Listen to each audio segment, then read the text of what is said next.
Hello friend, কেমন আছেন আপনারা? আশা করি আপনারা সকলেই ভালো আছেন। আজকে অনেক সুন্দর একটা প্লেসে আসছি। প্লেসটা অনেক সুন্দর। সে প্লেসটা হচ্ছে দ্য ওয়াইন লঞ্চ। এটা হচ্ছে রুফটপ।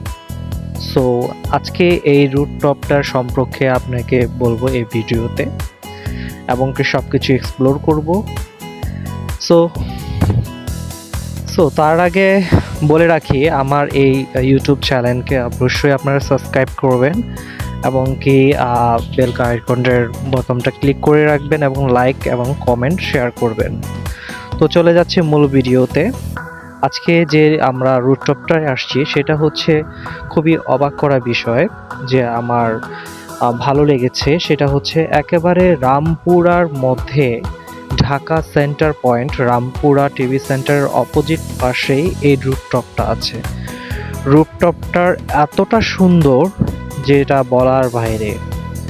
মানে ঢাকার মধ্যে এরকম মনোরম পরিবেশের মতো এত সুন্দর একটা রুফটপ, এটা আসলে আপনারা না গেলে হয়তো বুঝতে পারবেন না।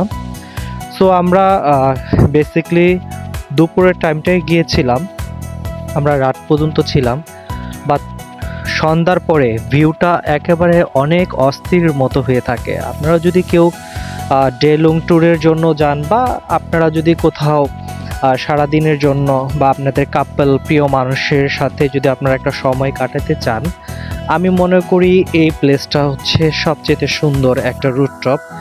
একেবারে মানে ঢাকার মধ্যে, প্রাণকেন্দ্রের মধ্যে, এত কাছাকাছি এত সুন্দর একটা প্লেসের মধ্যে আপনারা সময় কাটাতে পারবেন। খুবই সুন্দর আমার একটা মুহূর্ত আমরা কাটিয়েছি সেখানে।